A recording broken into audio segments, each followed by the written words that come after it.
Yes, AM 1160, 101.1 FM. In the studio with us this morning, Jody Rainey, principal at the Homer Center Senior High, and also Matt Rodkey. Matt, what's the official title? I'm the assistant principal, and I'm the Safe2Say Something coordinator for our school district. Also known as Le Gendarme. Yes. The Le Gendarme of the Homer Center School District. It's good to have you both with us here today. Safe2Say is a brand new initiative from the state. As we talked with Mike Vukovic from Indiana last week or so, I think it was maybe 2 weeks ago, it's brand new, but it's something that the school district has been doing all along, is allowing students the forum by which they can report incidents that might be perceived as threats. Let's talk about that issue here this morning with the two of you. Matt, and let's start with you because you're coordinating this thing for Right. Homer Center. Tell us how it has gone and how the implementation process has been. Okay. Well, so far it's gone pretty well for us. We've received about 10 tips already, and I feel like our team has done a great job responding, and we've already helped some kids through some situations. So I think the program's working already.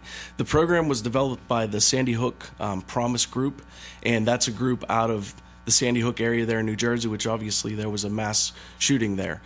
Parents and community members formed this alliance to make the Safe2Say Something program to try to prevent school violence in the best way possible.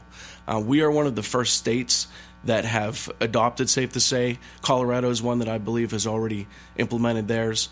And Safe2Say Something has worked fairly quickly with this. We were first notified mid to late summer, and it's already up and running right now. Now, it took, obviously, a while to get everything in place at every school district across the Commonwealth. I would assume, Jody, that there have been communications going back and forth between all of the school districts, and a network has developed? Yeah, we actually had a meeting at the IU 28, led by Kathy Blanco. She's the, I serve on the school safety committee for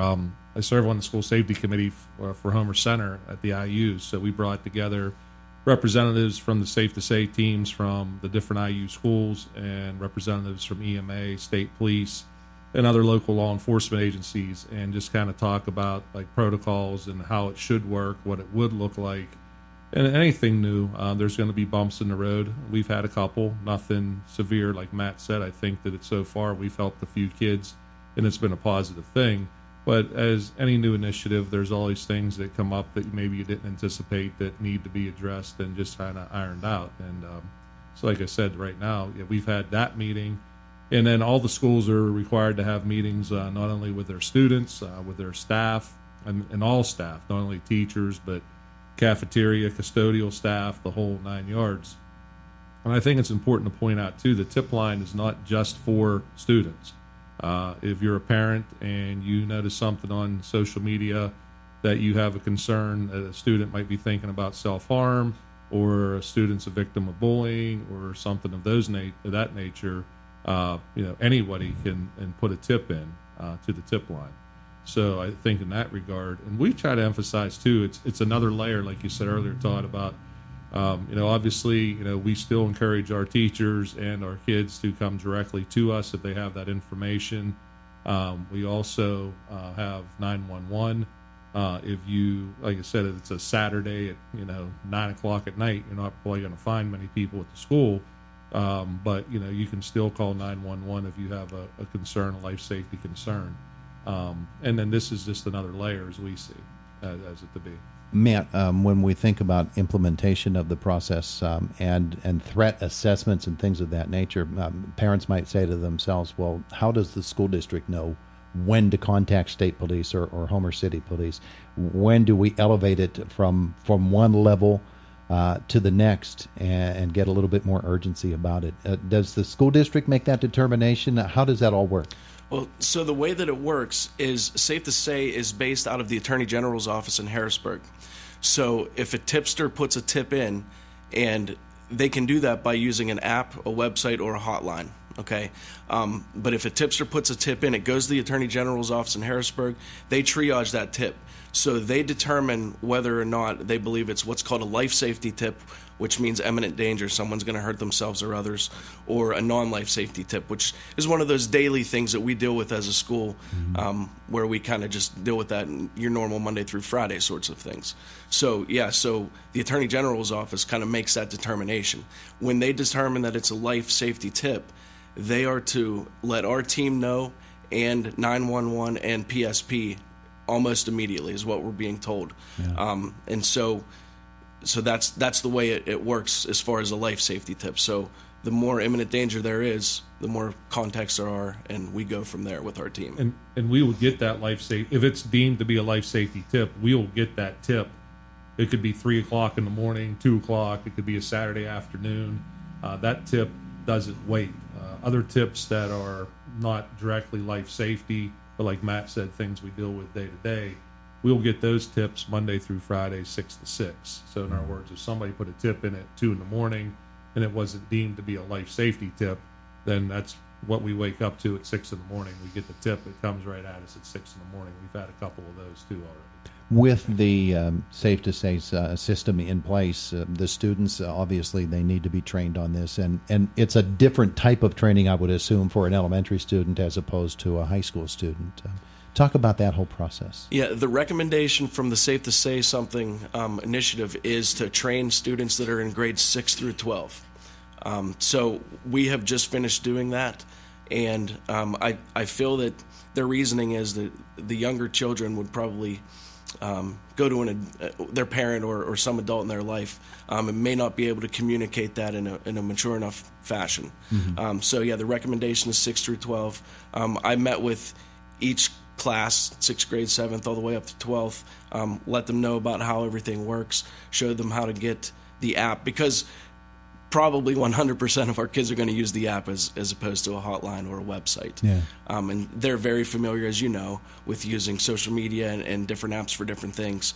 And clearly they know how to use it because we have received some anonymous tips already. And their moms and dads are probably going to use the app as well. And grandpa and grandma are going to use the tip line. Right, that's right. But the overriding impact of it all is that you create then a whole network of people who are watching out for one another. Well, I think that's the idea, there's a lot of times where people say, I didn't know who to tell, I didn't know what I should say. So I think this gives some protection to people that do have legit concerns. I do like the idea of it being triaged at Harrisburg too, because those people are trained professionals too. But I do think it's another way for us to not only keep kids safe, but also it increases communication. It helps us get our parents, our families in contact with different services that are available to help. We've had a couple that they were legit, but they were things that maybe were a little bit longer and have been resolved already.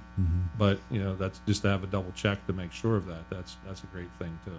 I would assume as well that during the training, some students had their eyes opened as to what really is impermissible behavior. They might be the perpetrators or the victims of something that is completely inappropriate, but they've been dealing with it for so long that it really didn't occur to them that there's something that can be done about it, a bullying situation, for instance. I think the challenge that we face in schools, and this has been since I've especially been an administrator and probably since for a long time before I became one, is there's a lot of people out there that think that if they report something, it's going to make it worse. I always ask the question, well, what has happened? What have you done that's made it better? And I think that it's this breaking down that thought and misnomer that, I'm just going to take it because if I say something, then people are just going to come after me worse. I don't believe there's a school that would permit it to become worse. We have to interject and we have to, work with kids on not only when they report, but then post-report. Like what, if people are asking them questions, what should they say? What should they do? Those types of things. And I do think I think that this way is a safe way for kids to report things that are really happening and gives them the courage that they might not have to do it face to face. And so I think it's a good thing in that regard. And they probably were not completely cued into the fact that not every threat is going to be carried out at school or in a school context, that it happens in everyday life out in the community as well. But Safe to Say is going to be there for them in that respect as well. Well, that's what I like too about the life safety tip. I like the fact that with the life safety tip that not only is 911 being notified, but so is the local law enforcement. Because I think you're right, Todd, there's a lot of things that happen that are outside the reach or jurisdiction of the school. Not that we don't want to know and we don't care, but we sometimes have to guide people to the proper authority that can address it and has jurisdiction to address it. And I think that that's another layer that I think is a good point, is there are things that happen outside of school, and there are things that happen outside of our reach. We will be involved to the level that we can be, but we certainly will also get others involved that can be more on the front line in those particular cases too. So, if somebody does have a concern, I would encourage them to not only reach out to the school, if they don't feel comfortable doing that, is certainly, put a tip in, and, we can move from there. Matt, for families, community members who don't want to wait, and obviously we don't want them to wait to get the app. They don't want to wait for the emergency to happen and then download the app so they can pull the emergency alarm. We'd like them to have this now and to be ready for when something does occur. What do people need to do right now? You can go get the app by just simply going to the Play Store if you use an Android. Or if you're an iPhone person, you can go to the Apple Play Store. The app is called Safe2Say Something, so if you just search Safe to Say, the app actually looks like a peace sign, so someone holding their hand up with the number 2, and it says Safe, the peace sign, to say. The number 2. The number 2, yep.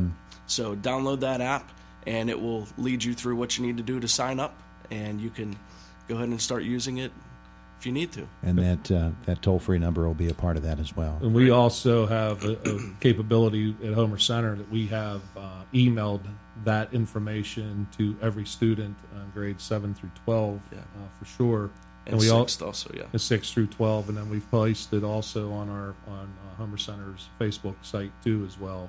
And so if people are looking for that, if they're not sure how to find the app, they can go there, and it gives them specific instructions and what to do and how to download it. It is a changing world, and sometimes it doesn't change for the better, but we address that too. Gentlemen, thanks for coming in to tell us about Safe to Say Something. Thanks, Todd. We appreciate it. It is the voice of Indiana County, WCCS, AM 1160, 101.1 FM.